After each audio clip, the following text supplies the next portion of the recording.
Buenos días, familia. Aquí seguimos un día más, una mañana más de miércoles. Todavía bastante conmocionado por lo que ha sucedido en Colombia con este terremoto. Las imágenes que por lo menos aquí en España nos llegan son críticas, son devastadoras. Y quiero, antes de comenzar este devocional, diciendo que aquí en Fuerteventura, la iglesia, estamos orando por esta situación, estamos orando por todos nuestros hermanos allí en Colombia por esta situación.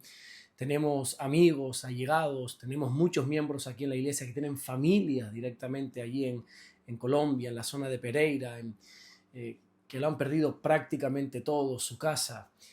Sabemos que lo más importante son las personas, pero también qué duro tiene que ser perder una casa, ¿verdad? Por eso desde aquí estamos orando, todo nuestro ánimo, todo nuestro apoyo, y quiero compartir la palabra del Señor, aunque sea duro en estos momentos, pero como siempre decimos, en medio de estas circunstancias que no tienen una respuesta aparente. Sabemos que la Biblia habla de todo esto, de los terremotos, de las circunstancias, de cómo en los últimos tiempos todo va a ser peligroso, todo va a ir de mal en peor, pero aún así eso no quita que nuestro corazón se estremezca cuando suceden estas cosas. Pero aún así siempre decimos que Dios es bueno y para siempre es su misericordia. No permitas que las tragedias, no permitas que los malos momentos te roben el privilegio de seguir creyendo que Dios es bueno y para siempre es su misericordia. Vamos en esta mañana a leer en el Evangelio de Mateo, en el capítulo 26 y en el versículo 65, en el versículo 64, lo que dice la palabra de Dios. Mateo 26, 64 dice: Jesús le dijo, tú lo has dicho. Y además os digo que desde ahora veréis al Hijo del Hombre sentado a la diestra del poder de Dios y viniendo en las nubes del cielo. Hasta este momento Jesús ha guardado silencio durante todo el juicio que se está llevando en contra de él.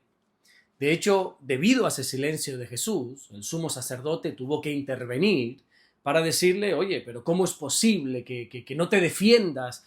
¿Y por qué no estás diciendo nada? ¿Por qué no estás respondiendo nada frente a los testimonios que se están diciendo contra ti? Por eso le dijo delante de toda aquella audiencia que le dijera si realmente él era el Cristo.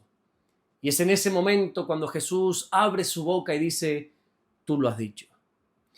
Jesús responde a la pregunta del sumo sacerdote afirmando que él era el Cristo, el Hijo de Dios. Jesús en ningún momento negó su identidad. Es cierto que durante todo su ministerio terrenal, muchas personas tuvieron opiniones diferentes acerca de él. Algunos pensaban que Jesús era un maestro, un buen maestro. Otros creían que era un profeta. Bueno, incluso hubieron otras personas que lo consideraban hasta un hombre peligroso, un hombre malvado. Qué tremendo, ¿no? Pero tenemos que saber que nuestra opinión acerca de Jesús, eso no determina quién es Jesús. Jesús es el Cristo. Jesús es el Hijo del Dios viviente. Te cuento algo. En una ocasión, cuando Jesús y sus discípulos fueron a la región de, si no recuerdo mal, de Cesarea de Filipo, antes de hacer algo en ese lugar, le preguntó a los discípulos: oye, ¿quién dicen los hombres de aquí que soy yo? Y yo creo que ya todos sabemos las diferentes respuestas que hubieron, las diferentes opiniones, ¿verdad?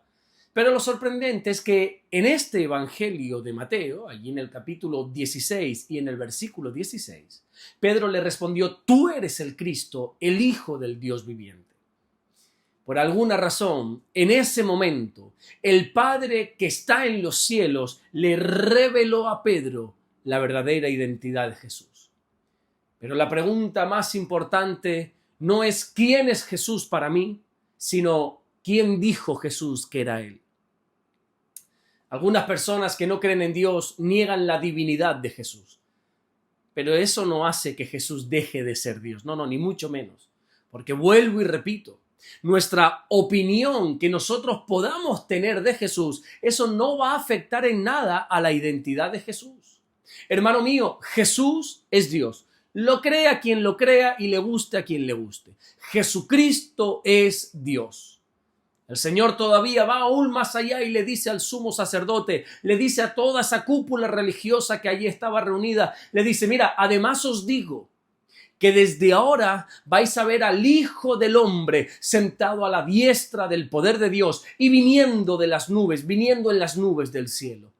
Es como si dijera, no solamente voy a responder a tu pregunta, sino que además voy a decirles algo todavía mayor.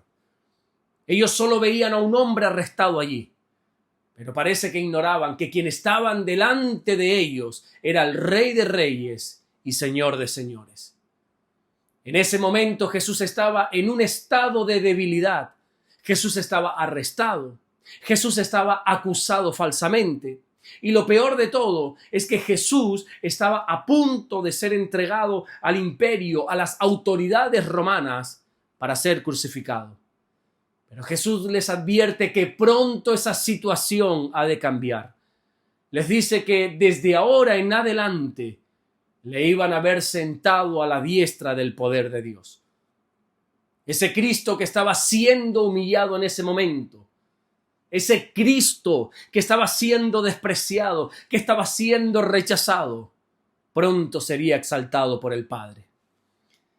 El apóstol Pablo escribe en la carta que escribe a los filipenses en el capítulo 2 y desde el versículo 8 hasta el 11, que Jesús, estando en la condición de hombre, se humilló a sí mismo, haciéndose obediente hasta la muerte y muerte de cruz. Por lo cual Dios también lo exaltó hasta lo sumo y le dio un nombre que es sobre todo nombre, para que en el nombre de Jesús se doble toda rodilla de los que están arriba en los cielos, de los que están en la tierra y de los que están debajo de la tierra, y toda lengua confiese que Jesucristo es el Señor, para la gloria de Dios Padre, dice el apóstol Pablo.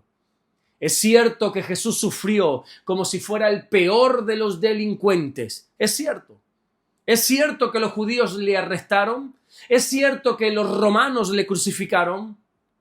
Pero todo eso sucedió para que ahora nuestro Señor esté sentado a la diestra de Dios Padre Todopoderoso. ¿Y sabes qué? Esto nos enseña que nunca debemos juzgar a una persona por la etapa en la que ahora esté viviendo. Hay personas que quizá ahora están pasando momentos delicados, momentos de crisis en lo personal e incluso en lo espiritual. Pero eso no quita que en muy poco espacio de tiempo esas mismas personas sean exaltadas por el Padre. Colombia ahora está en una etapa muy dura. Ahora están sufriendo en gran manera por ese devastador terremoto. Pero todos aquellos que confiamos, que creemos en Dios, sabemos que Dios es poderoso para que Colombia en poco tiempo se levante más fuerte que nunca. David pasó de ser un joven que ni siquiera su padre le tuvo en cuenta. Pasó de ser ese joven a ser un joven ungido por el mismo Dios para ser el mejor rey de Israel de toda la historia. José pasó de ser un esclavo, de ser un prisionero, a convertirse en el gobernador de Egipto. Podemos poner muchos ejemplos. Daniel pasó de ser un reo de muerte arrojado en el foso de los leones a ser prosperado, a ser bendito en el imperio de Babilonia. El mismo apóstol Pedro, ¿verdad? Pasó de negar a Jesús 3 veces a levantarse públicamente en el día de Pentecostés lleno del Espíritu Santo para anunciar precisamente a ese mismo Jesús que negó. Hermano mío, Dios es especialista en rescatar nuestra vida del hoyo más profundo. Como dijo el salmista en el capítulo 103 y versículo 4. Dios es especialista en sacarnos del momento más oscuro de nuestra vida y coronarnos de favores y de misericordias. Por eso nunca pienses que el momento difícil que quizá estás atravesando va a ser necesariamente el capítulo final de tu historia. Si Dios todavía está obrando, todavía no hemos visto el final. Santiago capítulo 4 versículo 10 dice: humillaos delante del Señor y Él os exaltará. Pedro también dice en la primera carta que escribe allí en el capítulo 5 y en el versículo 6: humillaos pues bajo la poderosa mano de Dios, para que Él os exalte cuando fuera el tiempo. Así que no permitas que tu situación presente determine la manera en la que ves tu futuro. Sea lo que sea que estés viviendo, humíllate bajo la poderosa mano de nuestro Dios y deja que Él sea quien determine cuándo, cómo y hasta dónde quiere levantarte. Amén. Vamos a orar en esta mañana y vamos a darle gracias a nuestro buen Dios. Señor, te damos las gracias porque tú eres bueno. Gracias por guardarnos, por bendecirnos. Señor, en esta mañana nos unimos, Señor, todos juntos, todos aquellos que vemos y escuchamos estos devocionales. Nos unimos por Colombia. Tú conoces el porqué, tú conoces absolutamente todo. Nosotros no entendemos el por qué ha sucedido esta tragedia, pero aún así levantamos nuestras manos y decimos que tú eres bueno y que para siempre es tu misericordia. Aceptamos por encima de todo, siempre aceptamos tu voluntad. Oramos, Señor, por aquellos que han perdido a seres queridos, Señor, para que tú consueles sus corazones. Consuélalos, Espíritu Santo. Solo tú tienes el poder, la capacidad de consolar a estas personas en este momento. Oramos también por aquellos que lo han perdido todo, Señor, sus casas, sus bienes materiales. Que tú les bendigas y que le hagas, Señor, recuperar todo nuevamente. Bendice a tu pueblo, Colombia. Bendice a tus hijos allí en Colombia. Bendice a tu hermosa y preciosa iglesia allí en Colombia. Gracias, Señor, por todo lo que estás haciendo.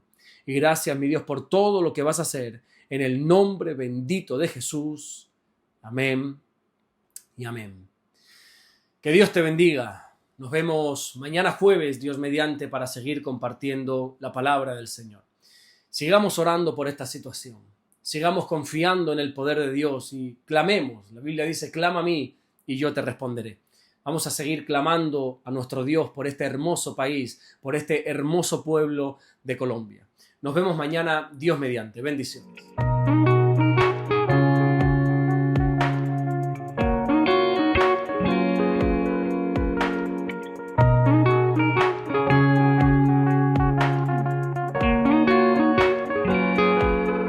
Descubre Caminando en Amor y Verdad del pastor Alberto Ares. 50 lecciones prácticas para tu vida diaria, basada en las cartas del apóstol Juan. Aprende a caminar en luz y enfrentar el pecado y fortalecer tu fe con un lenguaje cercano y real. Consíguelo hoy mismo en Amazon.